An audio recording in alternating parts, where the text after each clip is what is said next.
और रूस नाटो के बीच टकराव और ज्यादा बढ़ गया है। अपनी सीमा पर माइंस बिछाएगा पोलैंड, ये तय किया गया है। रूस बेलारूस बॉर्डर पर माइंस बिछाने का काम शुरू किया जाएगा। ईस्ट शील्ड के तहत बॉर्डर की सुरक्षा को लेकर जो कंसर्न्स जाहिर किए गए थे, अब जमीन पर किस तरह के इंतजाम किए जा रहे हैं, ये आप जरा देखिए। तय कर लिया गया है कि रूस बेलारूस बॉर्डर पर माइंस बिछाई जाएंगी।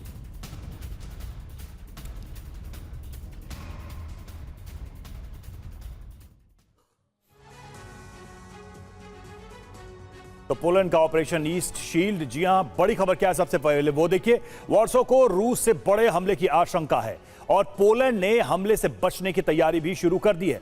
प्लान क्या है? पूर्वी सीमा पर माइंस बिछाने की तैयारी है। रूस बेलारूस से लगी सीमा पर सुरक्षा कड़ी करने की तैयारी। एंटी पर्सनल माइन का उत्पादन तेज किया जाएगा। शीत युद्ध के बाद सबसे बड़ी रक्षा तैयारी है ये, और पोलैंड के उप रक्षा मंत्री ने यह जानकारी दी है। संजय भारद्वाज सर, एक सवाल तो यहां यह भी उठता है कि क्या इस युद्ध की वजह से हमेशा पुतिन का एक लक्ष्य था कि नाटो का विघटन कर दिया जाए या यूरोपीय देशों को डिफेंस के मामले में उतना मजबूत न रहने दिया जाए, क्या उसका उल्टा होता नहीं दिखाई दे रहा है? सॉय सर जैसा कह रहे थे कि बजट बढ़ता जा रहा है, वो अपनी बड़ी तैयारी कर रहे हैं। अमेरिका के न होने की स्थिति में अपने आप को रूस के सामने कैसे खड़ा किया जाए, इसकी तैयारी कर रहे हैं। क्या ये एक बुरा संकेत नहीं है रूस के लिए?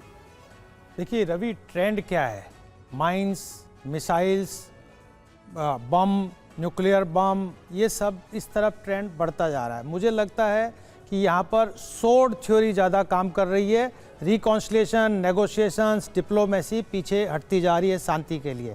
और आप देखिए कि कम यूरोपियन जो देश है, जिसमें यूरोपियन यूनियन है, नाटो कंट्रीज़ में माइनस अमेरिका मैं कहूँगा, और यूक्रेन है, ये बेसिकली एक्सेलरेट करने की बात ज़्यादा कर रहे हैं, क्योंकि इनको कहीं लग रहा है कि जस्टिस डिलीवर नहीं हो रहा है जो अभी शांति प्रस्ताव है।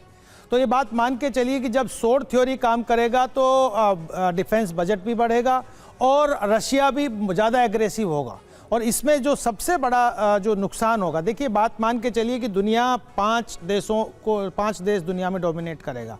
वो रशिया है, वो अमेरिका है, वो चाइना है, वो इंडिया है, वो जापान है। यूरोपियन कंट्रीज़ का, और अमेरिकन रिपोर्ट है ये, यूरोपियन कंट्रीज़ का कहीं कोई नाम नहीं है। उनको एक तरीके से फियर साइकोसिस डरा रहा है कि अगर रशिया मजबूत हो गया तो जो पूरा क्षेत्र है वो पूरा का पूरा यूरेशिया डोमिनेट होगा रशिया से, और अमेरिका उसके साथ खड़ा होगा। और ये बात मान के चलिए कि इसमें जो अग्रणी भूमिका है, जिसमें यूके है, फ्रांस है, जर्मनी है, ये कहीं पिछड़ा, और इनमें है भी नहीं, दम भी नहीं है। ये बात इंटरनली पता लग गया। हाँ। ये सिर्फ यूक्रेन के कंधे पे बंदूक रख के अपना निशाना साधना चाहते हैं। वो सद नहीं रहा, और सबसे ज़्यादा नुकसान जो हो रहा है वो यूक्रेन का हो रहा है। रशिया ने साफ साफ कह दिया कि अगर आप नहीं पीस डील पे एग्री करेंगे तो हम बढ़ते जाएंगे, आगे बढ़ते जाएंगे, कीव तक भी पहुंचेंगे और पूरे यूक्रेन को अपनी सिक्योरिटी स्वयं में लेंगे। ठीक है संजय जी, ये जो समीकरण आपने बताए हैं ये अपने आप में बहुत इंपॉर्टेंट है। यानी कागज के जो शेर थे उनकी दबंगई का दौर बीत चुका है और नए दौर में किसकी क्या भूमिका होगी, किसका डोमिनेंस होगा, ये उसकी भी लड़ाई है। रूसी सैन्य ठिकाने पर बड़ा हमला, निप्रोपेट्रोवस्क में रूसी ठिकाने पर अटैक हुआ है। जंग के मैदान से आ रही ये तस्वीर अब आपके सामने रखने जा रहे हैं। रूसी सैन्य ठिकाना था ये, जहां पर टारगेटेड अटैक किया गया है। निप्रोपेट्रोवस्क में रूसी सेना पर यह बड़ा अटैक हुआ है। तस्वीरें देखिए।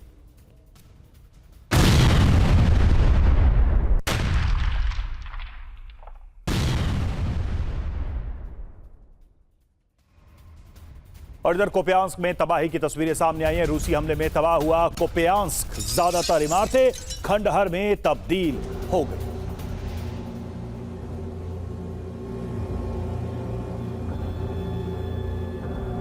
कोपियांस्क की ये तस्वीरें आप देखिए, ड्रोन तस्वीरें हैं ये, और आप देख सकते हैं इन तस्वीरों में कि ज्यादातर जो इमारतें हैं वो पूरी तरह से क्षतिग्रस्त नजर आ रही हैं। रूस के हमले के बाद ये तस्वीर आई है सामने।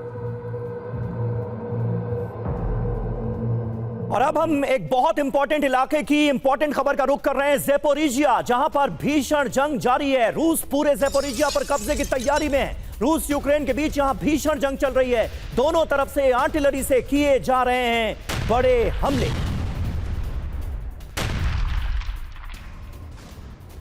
तो ये तस्वीरें आपको दिखा रहे हैं ज़ेपोरिजिया के वो तमाम इलाके जहां पर यूक्रेनी सैनिक अभी भी काबिज थे। अब उन इलाकों को एक एक करके चुन चुन कर निशाना बना रहा है रूस।